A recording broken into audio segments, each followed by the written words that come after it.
Rivals has 15 unique and insanely powerful team-ups split across the 33 characters at launch, and today we're going to break them all down to serve as a one-stop shop to get you started. Listen, guys, I like a lot of things about Rivals, but towards the top, it's got to be team-ups. I mean, there's just something so badass about seeing two iconic heroes working together to create something busted, and for some heroes, it's their secret sauce.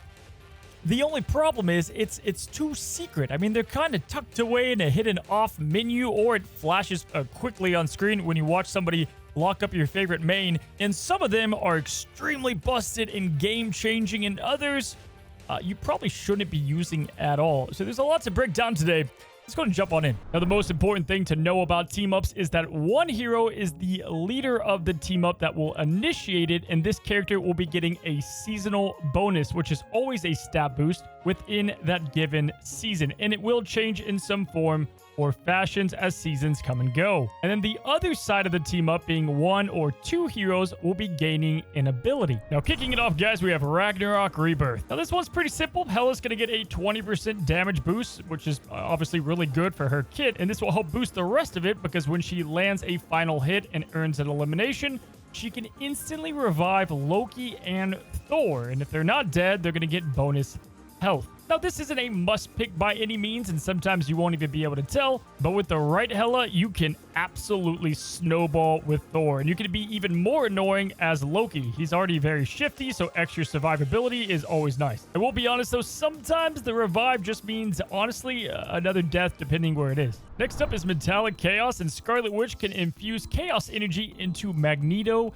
and give him his great sword. And on top of this, Scarlet Witch will be getting a 10% damage boost. Now, Magneto always has this sword with his melee, but this did go from being the clear best team up in the game by far to pretty good at launch. They did give it a nerf, but I will say Magneto already has a solid kit that will happily welcome another projectile ability when his others are on cooldown, and it's nice to have something to use against an Iron Man, or it's best used in clumps of people. And best of all, it can go through shields, and it just is nice to stack up his ultimate. It's a solid ability, but you'll no longer have Magneto's begging for a Scarlet Witch to be on the team. Moving on, we have Voltaic Union. Now, Thor is going to gain 100 max health, while Storm gets a really powerful extra range attack, which is beyond helpful in her kit as she doesn't have a ton of range to begin with. This effectively is going to double her abilities in this area. And then Captain America is going to get an ability for a movement boost, and it makes his shield much better. Now, this one is a banger for both of these characters. I'll be honest, you're going to miss it when you don't have it.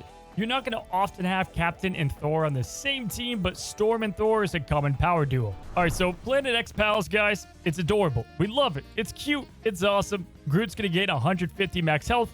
Hooray. And Jeff and Rocket can now go on Groot's shoulder. Now, during this, they're going to take like 35% less damage, but guys, outside the cute factor, this one's just a little awkward. Yes, you're going to take less damage, but usually everyone's just pumping everything they have into that damn tree full of bullets, and so now you're going to both lose your shiftiness, and then you can end up also just begging to be killed up there in certain scenarios. It can be nice to be used in a pinch, and the extra health to Groot is always nice, and it's probably the best part here. All right, so Symbiote Bond is next up, and we have Venom gaining 150 max health, and he shares a part of his symbiote with Spider-Man and Penny Parker. This effectively allows him to have this like explosion of Venom symbiote spike fluid, and it's nice. It's definitely solid. I would say this one is incredible on Spider-Man, like really good, and decent on Penny. Look, Peter Parker is all about one-shot combos and kills and flanks on supports, and this gives him yet another ability to chain off of, and he already has a few to do that with. You're going to want to use this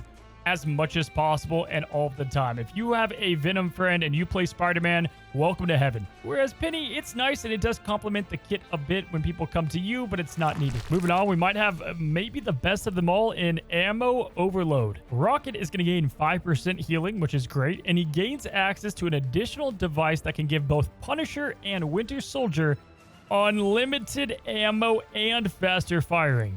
You heard that damn right, guys. When used correctly with an already cracked ability that Rocket has with his BRB device and healing, this is one of the best in the game. You put in a Punisher ult or his shotgun in here, or Bucky's main primary, they all become machine guns that can absolutely win most team fights if coordinated right. Practice this one with a duo and you guys can be rolling rank in no time. Dimensional Shortcut. Listen, RIP guys, RIP. You see, they giga nerfed Magic at launch and they took this ability from her, one of my favorite characters, but now Magic is gaining a 15% extra damage across the board, and she gives both Black Panther and Psylocke a portal that they can use to rewind a few seconds, going previously back to their position and gaining bonus health based on their missing health. Listen guys, both these heroes already have fantastic mobility and they're just shifty, so giving a flanker an additional out or giving them an extra way to not die is extremely advantageous. This one in the right hands can be a godly.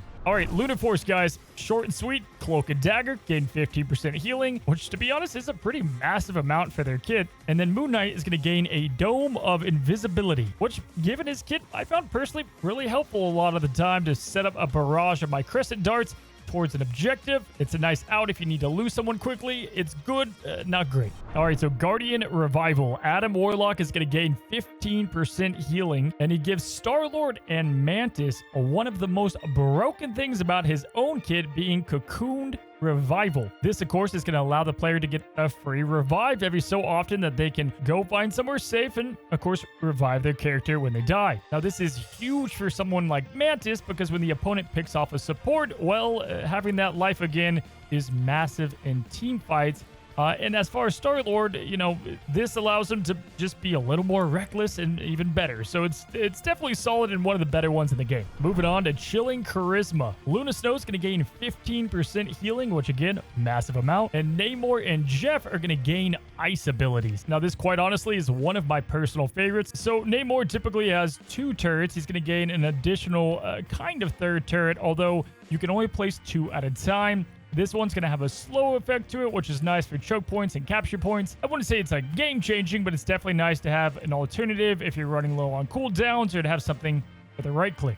And then Jeff, having these massive slow balls, as I like to call them, is super annoying for the opponent and puts a lot of slow out there. Jeff already can kind of pack a punch with this attack, and so it adds even extra to that. And then, of course, cherry on top, Luna gets even more healing. Next up is Allied Agents, and Hawkeye is going to be getting a 20% more damage boost, which is pretty nutty given his damage is a hell of a lot already. But then on top of that, Black Widow is going to gain access to Hunter's Sight, which she can activate at any time and see the little purple ghosts following behind the opponents, and she can shoot those instead, making it obviously even easier to snipe as her. This can be super punishing for the opponent if used at the right time, and if you save it for a big team fight, I mean, you can wipe with it. All right, so you have Atlas Bond. What happens when you have one of the best damage dealers in the game in Iron Fist gaining 15% extra damage, and one of the strongest healers in the game gaining a zoning ability that slows and heals allies? Well, you find yourself having one of the stronger pair-ups in a ton of scenarios. And this combines with Luna